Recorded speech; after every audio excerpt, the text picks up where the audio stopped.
안녕하세요. 즐거운 시간 박대성입니다. 오늘 리뷰할 내용은 오디오형의 14번째 번째인데요.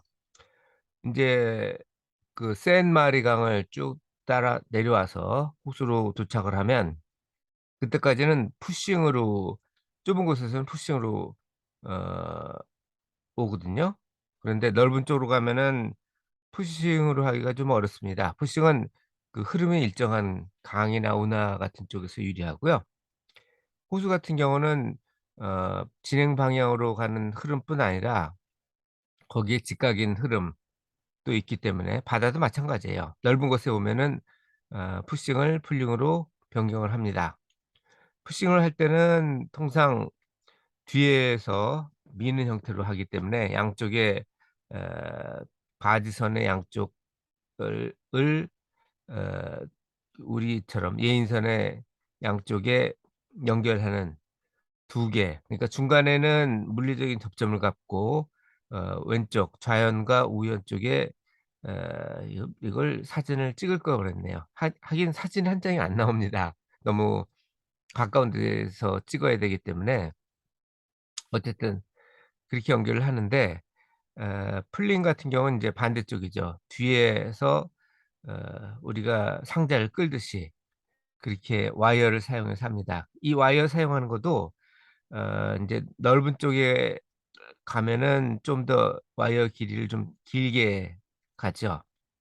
그래서 보통 디투어까지 가면 거기서부터는 넓어지기 때문에 푸싱에서 풀링으로 바꿔 주고, 그 디투어에서 인제 미시간호, 그러니까 휴런호에서 미시간호로 넘어가면 거기서는 와이어를 갖다가 길이를 늘립니다.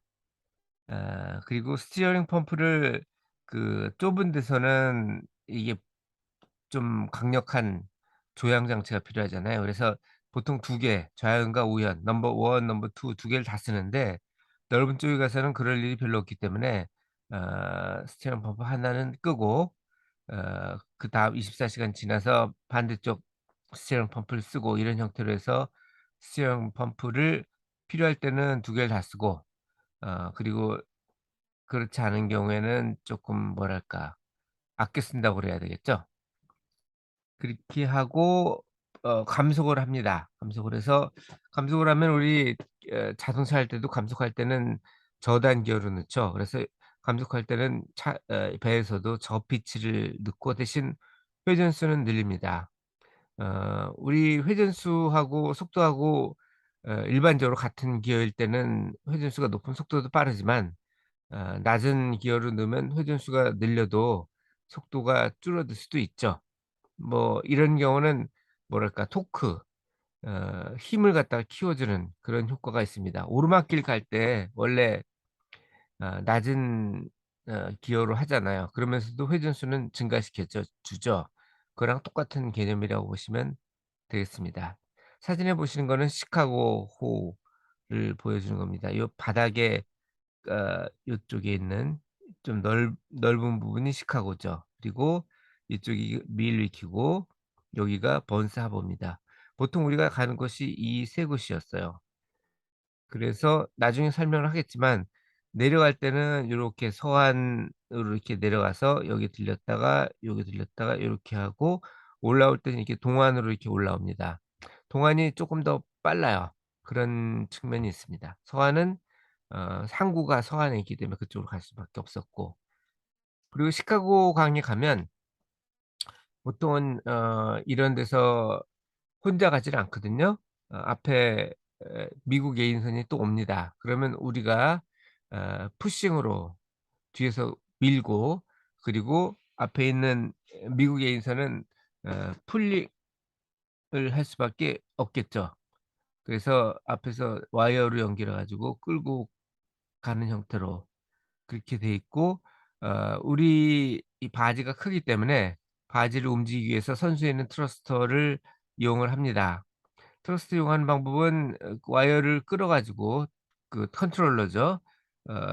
선장이 직접 하는 경우도 있고, 여긴 좁은 거니까 곳이니까 선장이 직접 향해를 해야죠. 아니면 그 무선을 통해서 선수에 있는 향해사에게 어 "트러스터를 좌우로 해라." 하는 방법이 있는데 당연히 후자가 더 직접 하는 선 첫 번째 경우가 더 좋겠죠. 그래서 두 번째 선장은 파일럿 면허가 있어서 파일럿 없이 혼자 운행을 했고 이런 수로에서. 그리고 트러스터도 직접 했습니다. 그 와이어를 컨트롤러를 끌어 가지고. 그게 더 훨씬 낫던 것 같아요. 오픈 브릿지가 시카고 강에는 6 개가 있는데요. 도로 브릿지가 5 개, 그리고 선 철로 브릿지가 1 개가 있었는데, 도로 브릿지는 그냥 그 도로 신호가 길지 않잖아요. 보통 한 3분 이내인데, 그래서 기다려 봐야 3 분이기 때문에 상관이 없는데, 철도는 그렇지가 않아요. 철도는 그 도로 같은 경우는 도로가 하나만 있는 게 아니잖아요. 도로가 보통 교행을 하니까 양쪽에 똑같은 그런 프라이어리티를 주기 때문에 별로 오래 기다리질 않는데, 철도는 그렇지 않습니다. 철도 브릿지는 철도가 우선이에요. 그리고 철도가 되게 길기 때문에 어떤 경우는 뭐 3 시간까지 기다린 적도 있다고 하더라고요. 그래서 파일럿한테 한번 물어보니까 "얼마나 걸리냐?" 그랬더니 "Depends on traffic." 이렇게 얘기를 하더라고요. 그 얘기는 뭐냐면 철도 트래픽에서 3 시간까지 기다린 적이 있었대요. 그래서 빠르면은 2 시간, 철도에서 오래 걸리면 그 3 시간을 더 해야 되니까 5 시간까지 걸린다고 합니다. 자, 이것이 바로 저 위에 있는 어 여기가 시카고호고, 여기가 휴런호고, 여기가 이 두 개를 연결하는 브릿지, 어 그레이트 브릿지죠. 대교라고 부르고, 보통은 요렇게 해서 서안으로 내려갔다가 요렇게 해서 동안으로 올라오는 겁니다. 자, 이게 항 동사항로를 아까 설명 잠깐 드렸죠? 그 내용이고요. 이런 내용을 제가 다음 카페에 450 분에 정리를 했으니까 좀 더 자세한 내용이 필요하신 분은 그쪽을 참고하셔도 되겠습니다. 이상 오늘도 즐거운 순간 박태선이었습니다. 감사합니다.